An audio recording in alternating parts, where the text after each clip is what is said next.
بسم اللہ الرحمن الرحیم نحمده ونستعینه ونصلی علی رسولہ الکریم۔ گزشتہ کل قرآن پاک کے فضائل کا ذکر ہوا تھا۔ آج قرآن پاک کے حقوق یعنی وہ تقاضے قرآن پاک کے جو مسلمانوں سے ہیں، ہر مسلمان سے قرآن پاک کے کیا تقاضے ہیں اور وہ کون سے قرآن پاک کے حقوق ہیں جو ہر مسلمان کے ذمے ہیں اور جن کو ادا کرنا ضروری ہے، اور ادائیگی نہ کرنے کی صورت میں قرآن پاک اپنے اس حق کا مطالبہ قیامت کے دن کرے گا۔ اسی لیے رسول اللہ صلی اللہ علیہ وسلم کا ارشاد مبارک ہے، القرآن حجت لک او علیک، یہ قرآن یا تو تمہارے حق میں تمہارا سفارشی ہے اللہ کے دربار میں، اور سفارشی بن کر پیش ہوگا اور بندے کے جنت میں جانے کے لیے اللہ کے ہاں سفارش کرے گا، اور یہ ایسا سفارشی ہے کہ اس کی سفارش اللہ کے ہاں قبول بھی ہے۔ یا پھر یہ تمہارے خلاف جھگڑا کرے گا اور خصم بن کر، حقدار بن کر اللہ کے دربار میں حاضر ہوگا اور یہ کہے گا کہ اللہ اس نے میرے حقوق ادا نہیں کیے تھے، اس لیے اس کو جہنم میں ڈال دیجیے۔ اور اس کا یہ جھگڑا بھی ایسا ہی ہے کہ اللہ تعالیٰ اس کو بھی قبول فرمائیں گے۔ تو حضور علیہ السلام نے بتا دیا کہ قرآن یا تو سفارشی بن کر جنت میں داخل کرائے گا اگر اس کے حقوق کی پرواہ کی گئی ہوگی اور حقوق کی ادائیگی ہوئی ہوگی، یا پھر جہنم کے لیے یہ حاضر ہو کر سفارش کرے گا۔ تو علماء نے لکھا ہے کہ قرآن پاک کے دو بڑے حقوق ہیں، باقی حقوق اسی کے ذیل میں آتے ہیں۔ دو بڑے حقوق ہیں، ایک حق تو یہ ہے قرآن پاک کا کہ قرآن پاک کو پڑھا جائے، اور ایک حق یہ ہے کہ قرآن پاک پر عمل بھی کیا جائے۔ یہ دو حقوق ہیں، اگر ان میں سے کسی ایک کی بھی ادائیگی نہیں ہوگی تو قرآن پاک قیامت کے دن جھگڑا بن کر، سفارشی بن کر آئے گا اور اپنے حق کا مطالبہ کرے گا۔ قرآن پاک کو پڑھنے کے بارے میں جو حقوق ہیں، ایک تو حق یہ ہے قرآن پاک کا کہ قرآن پاک کو سال میں 2 مرتبہ ختم کیا جائے۔ اب ہم دیکھ لیں کیا اس حق کو ہم ادا کر پاتے ہیں کہ قرآن پاک سال میں 2 مرتبہ تو ختم ہو، یہ اس کا حق ہے، اور اگر ایسا نہیں ہوا تو یہ قرآن پاک مطالبہ کرے گا۔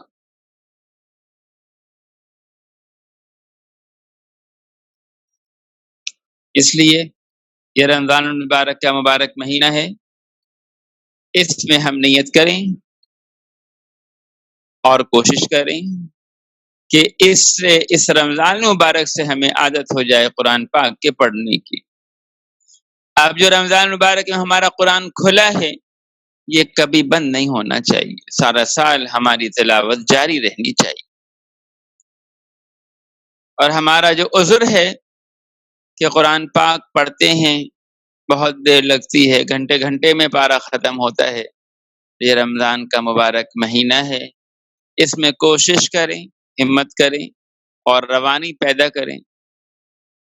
انشاءاللہ ثم انشاءاللہ اس میں محنت کرنے سے روانی پیدا ہو جائے گی تو پڑھنا بھی آسان ہو جائے گا اور جی بھی لگنے لگے گا انشاءاللہ ثم انشاءاللہ۔ اور ایک بات اور عرض کروں کہ بھائی جی لگے نہ لگے، مشقت ہو یا نہ ہو، اللہ کی کتاب ہے، اس کا حق ہے کہ اس کو پڑھا جائے۔ تھوڑا تھوڑا شروع کریں، تھوڑا تھوڑا ہی کیوں نہ ہو شروع کریں، ایک پاؤ سے شروع کریں، ایک رکوع سے شروع کریں، کہ بھائی روزانہ ہم 1 رکوع پڑھا کریں گے. جب 1 رکوع کی عادت ہو جائے تو بھائی اس کو 2 رکوع میں تبدیل کر لیں، 2 سے 3، 3 سے 4، انشاءاللہ اس طرح آہستہ آہستہ بڑھاتے جائیں. یہ میں ان لوگوں کے لیے عرض کر رہا ہوں کہ جو لوگ قرآن پاک پڑھنا نہیں جانتے یا پڑھنا جانتے ہیں مگر نہ پڑھنے کی وجہ سے ان کی روانی میں بڑی کمی ہے. حضور صلی اللہ علیہ وسلم سے ایک صحابی عمرو بن العاص رضی اللہ عنہ نے پوچھا، یا رسول اللہ میں قرآن پاک کتنے دنوں میں ختم کیا کروں؟ تو آپ نے فرمایا فی کل شہر، ہر مہینے میں 1 قرآن ختم ہو. تو ہم میں سے ہر ایک مرد و عورت کو اس کی کوشش کرنی چاہیے کہ کم از کم قرآن پاک 1 مہینے میں 1 مرتبہ تو ختم ہو جائے.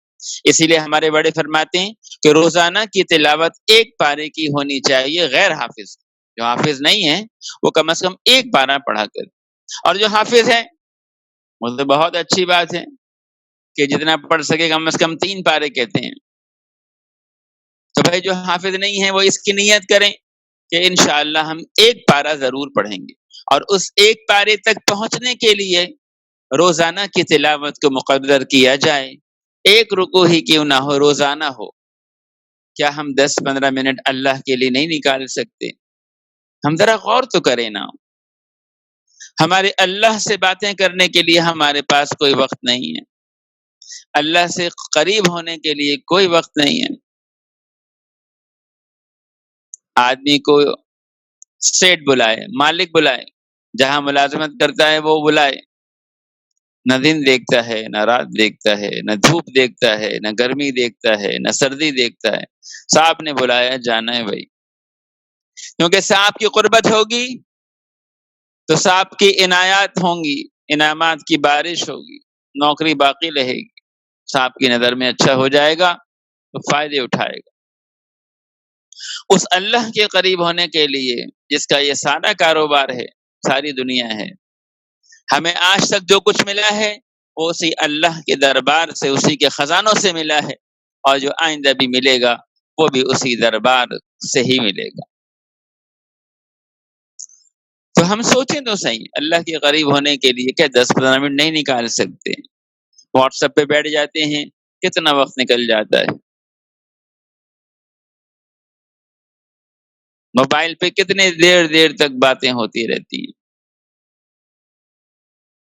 بچے موٹے موٹے ناول، موٹی موٹی کہانیوں کی کتابیں ایک رات میں چڑھ جاتے ہیں. جو لوگ اخبار پڑھنے کے شوقین ہوتے ہیں وہ اخبار کس طرح پڑھتے ہیں؟ کوئی اداریہ نہیں چھوڑتے، کوئی کالم نہیں چھوڑتے، کچھ نہیں چھوڑتے. اور ایک پڑھنے کے بعد اگر دوسرا مل جائے تو اس سے بھی پوری طرح سیر ہونے کی کوشش کی جاتی ہے. کتنے لوگ ہیں جو انگریزی اخبار بھی پڑھتے ہیں اور اردو اخبار بھی پڑھتے ہیں، الگ الگ پڑھتے ہیں. تو میرے بھائیوں، عزیز بہنوں، بیٹیوں، ہمارے دنیا کے سارے کاروبار چل رہے ہوتے ہیں. کھانا بھی روز پک رہا ہوتا ہے، گھر کی صفائی ستھرائی بھی ہو رہی ہوتی ہے، کپڑوں کا بھی انتظام ہو رہا ہوتا ہے، کھانے پینے کا بھی انتظام ہوتا ہے، شام کی چائے کے ساتھ بھی کچھ نہ کچھ دل دلیا ہوتا ہے. ہمارے سارے کام تو ہوتے رہتے ہیں اور ان میں ذرا کمی ہمیں برداشت نہیں ہوتی. اگر بریانی بنی ہے تو رائتہ بھی بنے گا، بغیر رائتے کے مزہ نہیں آتا بھائی. ہمیں تو کھانوں کے امتزاجات میں جو کمی ہے وہ بھی برداشت نہیں ہوتی. ارے بھائی کیوں چٹنی نہیں بنائی، ارے بھائی کیوں ایسا نہیں کیا، بھائی سب کچھ تو ہے، ارے بھائی وہ بھی تو ہونا چاہیے تھا. افطار میں دیکھ لیں ہم، پکوڑے بھی ہونے چاہیے، تو سموسے بھی ہونے چاہیے، تو رول بھی ہونے چاہیے، اور چاٹ بھی ہونے چاہیے، اور چھولے بھی ہونے چاہیے، اور نہ جانے کیا کیا ہونا چاہیے. تو ہمارے ہاں ہم کسی چیز میں کمی کو برداشت نہیں کرتے. ہمارے بڑے فرماتے ہیں کہ ایک وقت کا کھانا اگر آدمی نہ کھائے تو کوئی بات نہیں، مگر وقت کی اس دن کی تلاوت نہ چھوٹے. یہ ہماری روح کی غذا ہے، اس کے بغیر ہم بھلا کیسے چلیں گے؟ اس لیے ایک قرآن پاک کا حق ہے کہ قرآن پاک کو پڑھا جائے اور کم از کم قرآن پاک ایک مہینے میں تو یہ ختم ہو. کوشش کریں.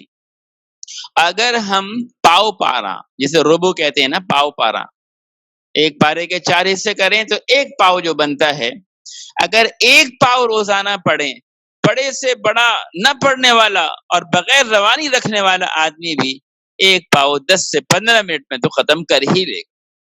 اس سے زیادہ اور کیا دیر لگے گی؟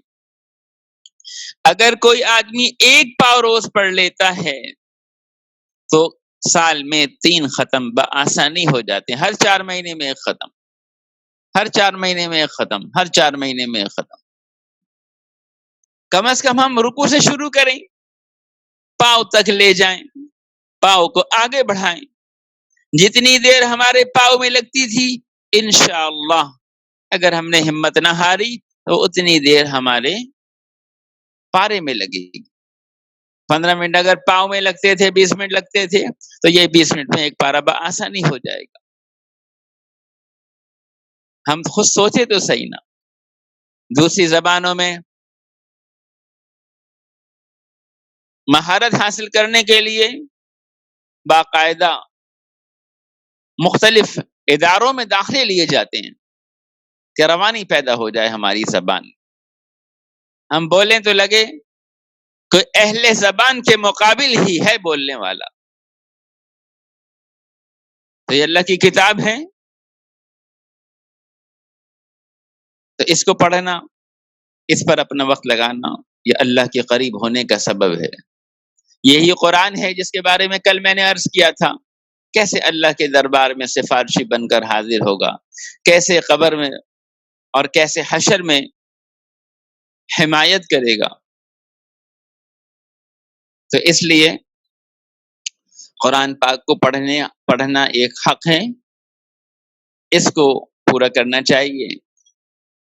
اور اس رمضان، یہ رمضان تو سیکھنے کا مہینہ ہے، یہ رمضان تو سیکھنے کا مہینہ ہے، تربیت کا مہینہ ہے. اپنے نفس کو تربیت، جس ڈھب پر آدمی اس رمضان میں اپنے آپ کو ڈال دے، گویا سارا سال ایسا ہی گزرے گا. اسی لیے ہمارے اکابر رمضان میں اعمال کا اہتمام بھی خوب فرماتے تھے، اور رمضان المبارک میں کسی نئے عمل کو شروع فرماتے تھے کہ اس نئے عمل کی بنیاد رمضان میں رکھی جائے، اللہ تعالیٰ اس کی برکت سے سارے سال اس عمل کی توفیق عطا فرما دیں گے. تو ہمیں سے ہر ایک نیت کرے کہ انشاءاللہ ہم نے رمضان المبارک میں قرآن پاک کو خوب پڑھنا ہے، جتنا ملے موقع خوب پڑھیں، اور رمضان کے بعد بھی ہماری یہ تلاوت کا سلسلہ انشاءاللہ کبھی ختم نہیں ہوگا، ہمیشہ کے لیے جاری ہو جائے. روزانہ ہم قرآن پاک کو کھولیں گے اور کچھ نہ کچھ اس کی تلاوت کریں گے. جیسے میں نے عرض کیا، ابتدا ایک رکوع سے ہی کیوں نہ کریں، اور ذہن میں رکھیں کہ انشاءاللہ ایک پارے تک تو جانا ہے، ایک پارے تک تو جانا ہے. تو اللہ تعالیٰ نے چاہا انشاءاللہ ثم انشاءاللہ اس مہینے کی برکت سے ہم بہت جلد ایک پارے کے ہدف تک پہنچ جائیں گے. قطرہ قطرہ کر کے ہی دریا بنتا ہے. جو لوگ دریا کے انتظار میں رہتے ہیں وہ قطرے سے بھی محروم رہتے ہیں. وقت ملے گا تو پڑھیں گے. میں تو چاہتا ہوں ذرا اطمینان سے آرام سے تلاوت کروں، وہ آرام ملتا نہیں، وہ موقع میسر ہوتا نہیں، تلاوت ہوتی نہیں. 9 من تیل ہوگا تو رادھا ناچے گی، نہ 9 من تیل نہ رادھا کا ناچ. اسباب کو مہیا کر کے جو یہ چاہیں کہ ہم کوئی عمل کر سکیں، ان کے لیے اسباب کا مہیا ہونا مشکل ہوتا ہے. جو اسباب کو دیکھے بغیر جو تھوڑا موقع مل جائے اسی کو غنیمت جان کے شروع کر لیں، اللہ تعالیٰ ان کے لیے اسباب بھی فراہم کر دیتے ہیں. بعض اوقات آدمی کاروباری مصروفیت میں، ملازمت کی مصروفیت میں، دکان کی مصروفیت میں، پڑھنے پڑھانے کی مصروفیت میں مطالعہ بھی کر رہا ہے، کام بھی کر رہا ہے، ایک ایک لقمہ کھاتا بھی جا رہا ہے. ایسے آدمی کا کام ہو جاتا ہے. اور جو انتظار میں رہتا ہے فراغت ہوگی تو کھانا کھاؤں گا، بس اس کا کھانا رکھا ہی رہ جاتا ہے. تو بہرحال ہم کوشش کریں. اسی طرح دنیا میں آدمی چھوٹے کام سے شروع کرتا ہے اور بڑا ہدف بنا کے رکھتا ہے۔ جو آدمی چھوٹے کام سے شروع کرتا ہے اور اپنے ہدف تک پہنچنے کی کوشش کرتا ہے وہ پہنچ جاتا ہے، مگر جو آدمی ہدف بڑا رکھتا ہے اور چھوٹے سے شروع کرنا نہیں چاہتا وہ کبھی نہیں پہنچتا۔ اور ایک بات اور عرض کر دوں، اسی پہ ختم کرتا ہوں کہ اللہ تعالیٰ کے ہاں عجیب رحمت کا اپنے بندے کے ساتھ معاملہ ہے۔ اگر ایک آدمی قرآن پڑھنا نہیں جانتا مگر وہ قرآن پڑھتا ہے، واہ واہ واہ واہ واہ واہ، کیا بات ہے، کیا قدردانی ہے اللہ کے ہاں۔ اگر ایک آدمی قرآن پاک پڑھتا ہے، اٹکتا ہے، مشکل ہوتی ہے اس کو، بار بار اٹکتا ہے، ہر سطر میں اٹکتا ہے، مگر پڑھنا نہیں چھوڑتا، اللہ کو یہ اس پڑھنے والے پر بھی بڑا پیار آتا ہے۔ اس کے لیے 2 اجر لکھے جاتے ہیں، 2 ثواب۔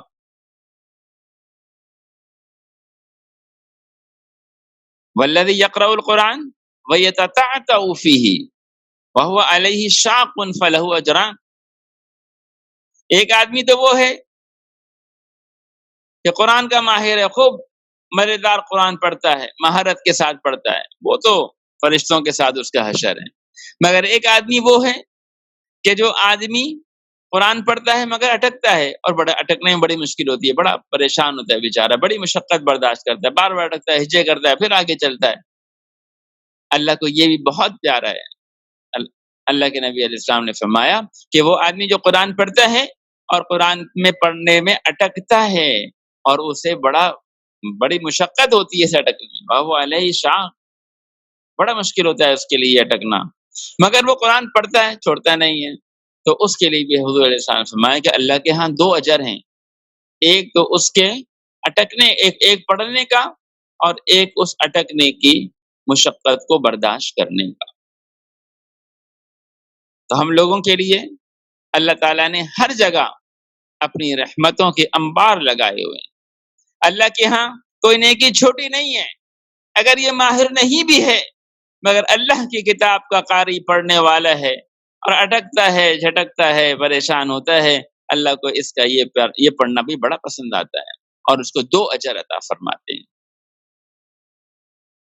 تو یہ بڑی خوشخبری کی بات ہے، تو ہم سب نیت کریں کہ رمضان مبارک کے اس مبارک مہینے میں قرآن پاک خوب پڑھیں گے اور اپنی روانی پیدا کریں گے، اور انشاءاللہ ایک مہینے میں ایک قرآن کا ہدف بنائیں، جتنا معمول بن سکے سہولت کے ساتھ وہ ضرور کریں۔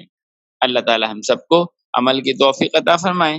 انشاءاللہ کل مزید اس پڑھنے سے متعلق چند حقوق اور ذکر کروں گا۔